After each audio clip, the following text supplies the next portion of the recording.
ओम शांति। 19/7/21 की वाणी है। मीठे बच्चे, जीते जी इस शरीर से अलग हो जाओ। अशरीरीपन बाप को याद करो। इसको ही कहा जाता है डेड साइलेंस। प्रश्न, तुम बच्चे अभी अपना फाउंडेशन मजबूत कर रहे हो। मजबूती किस आधार से आती है? उत्तर, पवित्रता के आधार से। जितना जितना आत्मा पवित्र अर्थात सच्चा सोना बनती जाती, उतनी मजबूती आती। बाबा अभी स्वराज्य का फाउंडेशन इतना मजबूत डालते हैं जो आधा कल्प उस फाउंडेशन को कोई हिला नहीं सकता। तुम्हारे राज्य को कोई छीन नहीं सकता। गीत ओम नमः शिवाय। ओम शांति। बाबा कहते हैं, मुझे याद करो अर्थात अशरीरी बनो अर्थात डेड साइलेंस। जैसे मनुष्य मरते हैं तो डेड साइलेंस हो जाती है।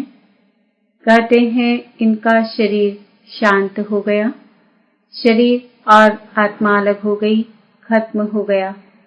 यहाँ भी तुम बच्चे जब बैठते हो तो इसको डेड साइलेंस कहा जाता है। जीते जी अशरीरी बन जाओ। अपने को आत्मा समझो। बाप को याद करो। तुम जानते हो यह सच्ची शांति है।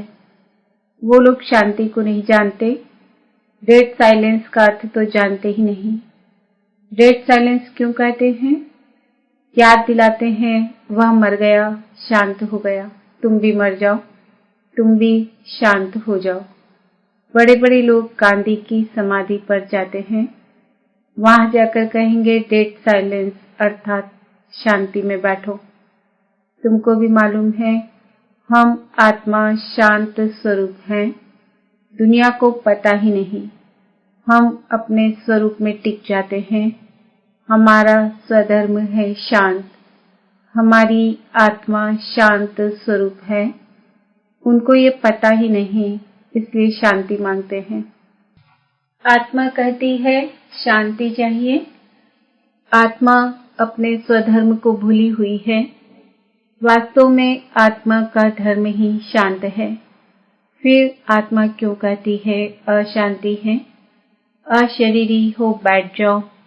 वह तो हट से प्राणायाम चढ़ा देते हैं तो जैसे मर जाते हैं। उसको कहा जाता है आर्टिफिशियल शांति। तुम बच्चों को तो पता है हमारा स्वधर्म शांत है। तुम आत्मा स्वराज्य ले रही हो। आत्मा ही सब कुछ बनती है। आत्मा बैरिस्टर बनती है। आत्मा कहती है हमको राज्य चाहिए।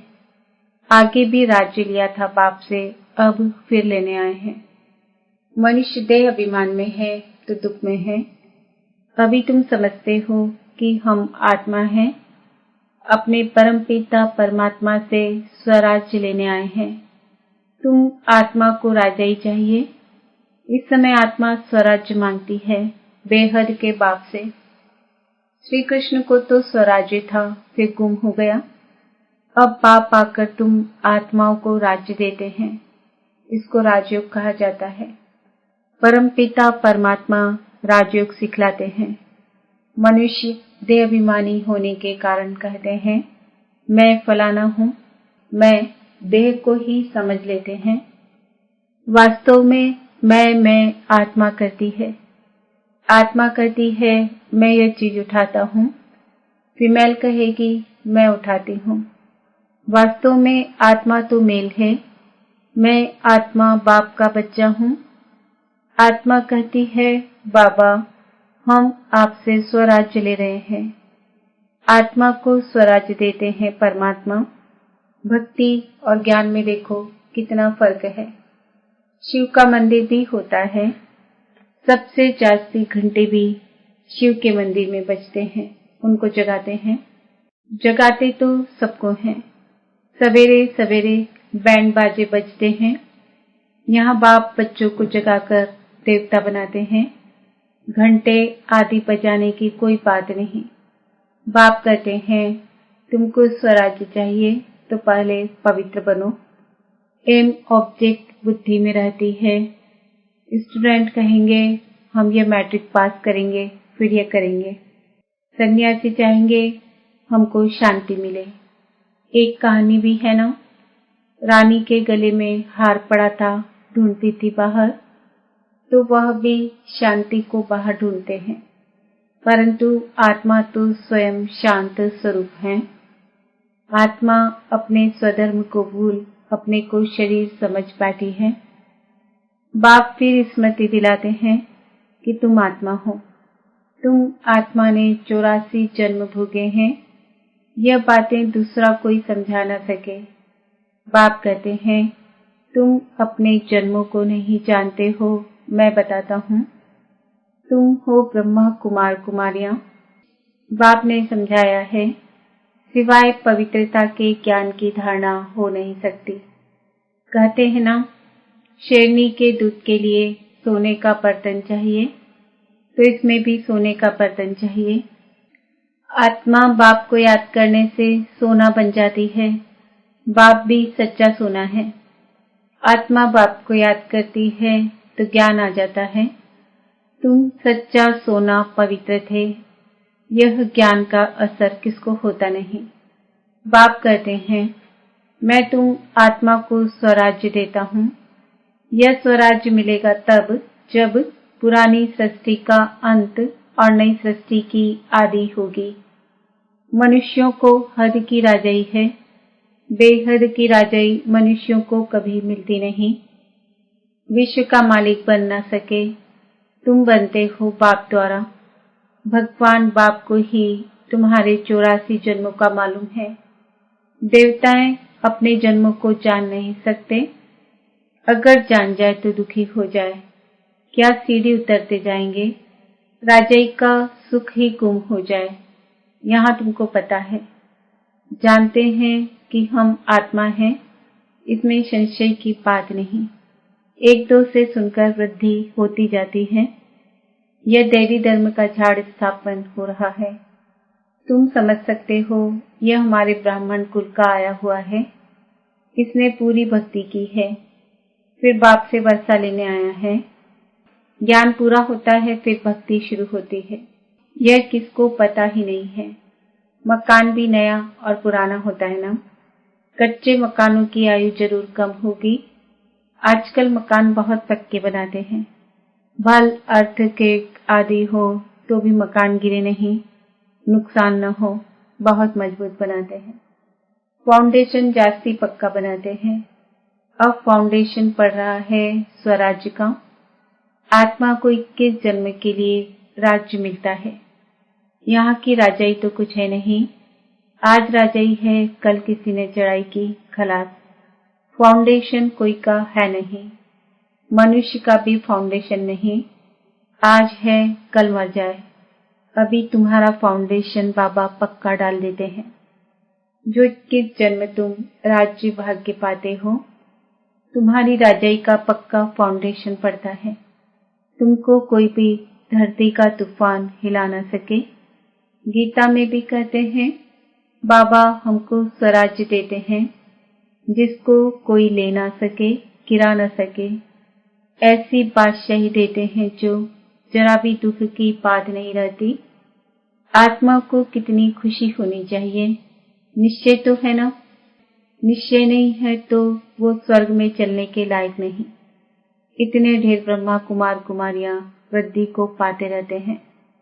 तुम जानते हो ज्ञान सागर पतित पावन हमको पढ़ाकर राजयोग सिखा रहे हैं। वह फिर कह देते हैं कृष्ण ने सिखाया। यह कैसे समझे, शिव बाबा ने मनुष्य तन में आकर सिखाया। भारत ही पवित्र था, अब अपवित्र पतित है। देवताओं के आगे जाकर उन्हों की महिमा गाते हैं। शिव के आगे कभी ऐसा नहीं गाएंगे। तुम सर्व गुण संपन्न 16 कला संपूर्ण हो। शिव की महिमा अलग है। वह ज्ञान का सागर, पतित पावन, सर्व का सद्गति करने वाला, सर्व की झोली भरने वाला भोलानाथ है। ऐसे बाप को सब भूले हुए हैं। परम पिता परमात्मा को बुलाते हैं कि आकर दुख हरो सुख दो। दुख करता सुख हरता तो एक ही है, उनकी ही श्रेष्ठ मत है। वह है श्री श्री भगवान की मत, जिससे तुम बच्चे भी श्रेष्ठ बनते हो। गवर्नमेंट भी कहती है कि भ्रष्टाचारी दुनिया है। अब श्रेष्ठ कौन बनाए पता ही नहीं पड़ता है। समझते हैं साधु लोग बनाएंगे, परंतु वह तो श्रेष्ठ बना नहीं सकते। यह तो बाप का ही काम है ना। पहले एक राजा के हुक्म पर चलते थे। सत्युग में तुमको वजीर आदि कोई भी नहीं है। बादशाह में भी ताकत रहती है, वजीर का नाम गाया ही नहीं जाता। तुम समझते हो हमने विश्व का मालिक बन राज्य चलाया था, ऐसे ही जाकर चलाना है जैसे चलाया था। बरोबर सत्युग में लक्ष्मी नारायण का राज्य था ना। हर एक को अपनी अपनी राजधानी मिलेगी। कृष्ण को अपनी राजधानी होगी। दूसरे भी राजाएं होते हैं ना, कम से कम 8 तो है ना। फिर 8वें हैं, वह 108 है। आगे चल पता पड़ जाएगा। ऐसे नहीं कि जो पिछाड़ी में ज्ञान देना है वह भी देंगे। जो जिएंगे बाप ज्ञान देते रहेंगे। देना ही है, ड्रामा में नूंद है। परमात्मा का अभी पाठ है, यह ज्ञान देने का पाठ अभी नूंदा हुआ है। बाप कहते हैं आगे चल तुम बहुत समझने वाले हो। दिन प्रतिदिन समझाते रहते हैं। यह भी पता चले कि हम वहाँ राजधानी कैसे करते हैं, स्वयंवर कैसे होता है।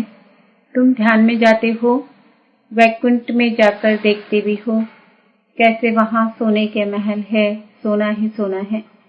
अपने को पारसपुरी में देखते हो, सोने की ईंटों के मकान बन रहे हैं। समझते हैं थोड़ी ईंटें ले जाएंगे, फिर उतरते हो तो अपने को यहाँ देखते हो। मीरा भी ध्यान में अपने को रास करते कृष्ण के साथ देखती थी। तुम सूक्ष्म वतन में जाते हो, वहाँ हड्डी मांस नहीं होता, फरिश्ते बन जाते हैं। ब्रह्मा का भी सूक्ष्म शरीर देखने में आता है, यही फरिश्ता बन जाते हैं। तुम बगीचा आदि देखते हो, यह बाप साक्षात्कार कराते हैं। तुम कहते हो बाबा हमको शुभी रस पिलाते हैं। अब सूक्ष्म वतन में तो पिला न सके। फल फूल वैकुंठ में बड़े फर्स्ट क्लास होते हैं। सूक्ष्म वतन में तो बगीचा नहीं होगा। तुम बताते हो कि बगीचे में गए, फिर वहाँ प्रिंस था। वह तो वैकुंठ हो गया ना। वैकुंठ के वैभव यहाँ मिल न सके, वहाँ तो फर्स्ट क्लास वैभव होते हैं। बाप कहते हैं हम तुमको वैकुंठ का मालिक बनाते हैं। यहाँ तो दुख ही दुख है। कोई ऐसा मनुष्य नहीं जो ऐसा न कहे कि है भगवान दुख से छुड़ाओ। दुख में ही याद करते हैं। कृष्ण के पुजारी कहेंगे कृष्ण कहो, हनुमान के पुजारी हनुमान की जय बोलेंगे। यहाँ बाप कहते हैं निरंतर मुझ बाप को याद करो। ऐसा याद करो जो अंतकाल कोई की स्मृति न आए। काशी कलवट खाते थे, उसमें किए हुए पापों की ऐसी महसूसता आती है जैसे जन्म जन्मांतर की सजाएं भोगते हैं। बहुत पाप किए हैं। इसको कहा ही जाता है पाप आत्माओं की दुनिया। आत्मा पापी है, आत्मा ही बाप को बुलाती है परम पिता परमात्मा, है परम धाम के रहने वाले शिव बाबा। उनका असली नाम तो एक ही है, वह है आत्माओं का बाप। रुद्र के साथ शालिग्राम शोभता नहीं है, शिव और शालिग्राम शोभता है। शिव का मिट्टी का लिंग बनाते हैं तो शालिग्राम भी बनाते हैं। पतित पावन तो वही है ना। यहाँ यज्ञ भी रचते हैं। भारत सबसे ऊंच है, परंतु देवता धर्म को भूल गए हैं। तुम्हारा आदि सनातन देवी देवता धर्म है, वह तो चला आना चाहिए। हिंदू कोई धर्म थोड़ी है। देवता धर्म वाले ही सतो रजो तमो में आते हैं।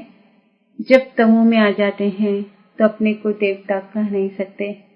वास्तव में हिंदू तो धर्म है नहीं। तो समझाया जाता है कि तुम देवी देवता बन सकते हो, आकर समझो। तो कह देते फुर्सत कहाँ है।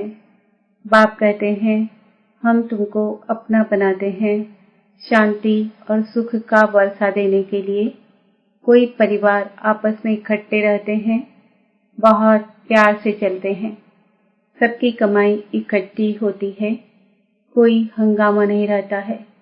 परंतु इनको स्वर्ग तो नहीं कहेंगे ना। सतयुग में एक भी घर में बीमार दुखी होते नहीं। नाम ही है स्वर्ग, वहाँ सब सुखी रहते हैं। बाप से तुम सदा सुख का वर्षा लेने आए हो। तुमको ज्ञान मिला है। कहते हैं बाबा आप पतित पावन हो, हमको भी पावन बनाओ। बाप के साथ तुम बच्चे भी खुदाई खिदमतगार हो। अच्छा, मीठे मीठे सिकिल दे बच्चों प्रति माता पिता बाप दादा का याद प्यार और गुड मॉर्निंग। रूहानी बाप की रूहानी बच्चों को नमस्ते। हम रूहानी बच्चों की रूहानी बाप दादा को याद प्यार गुड मॉर्निंग नमस्ते ओम शांति। धारणा के लिए मुख्य सार। स्वराज्य लेने के लिए पवित्रता का फाउंडेशन अभी से मजबूत करना है। जैसे बाप पतित पावन हैं, ऐसे बाप समान पावन बनना है। अपने शांत स्वधर्म में स्थित रहना है। जितना हो सके देह अभिमान छोड़ देही अभिमानी रहना है। डेड साइलेंस अर्थात अशरीरी रहने का अभ्यास करना है। वरदान। अपने अनादि आदि स्वरूप की स्मृति से निर्बंधन बनने और बनाने वाले मर्जीवा भव। जैसे बाप लोन लेता है, बंधन में नहीं आता, ऐसे आप मर्जीवा जन्म वाले बच्चे शरीर के संस्कारों के स्वभाव के बंधनों से मुक्त बनो। जब चाहे जैसे चाहे वैसे संस्कार अपने बना लो। जैसे बाप निर्बंधन है, ऐसे निर्बंधन बनो। मूल वतन की स्थिति में स्थित होकर फिर नीचे आओ। अपने अनादि आदि स्वरूप की स्मृति में रहो। अवतरित हुई आत्मा समझकर कर्म करो तो और भी आपको फॉलो करेंगे। स्लोगन। याद की वृत्ति से वायुमंडल को पावरफुल बनाना, यही मनसा सेवा है। आज का सम्मान है, मैं अवतरित आत्मा हूँ। ओम शांति।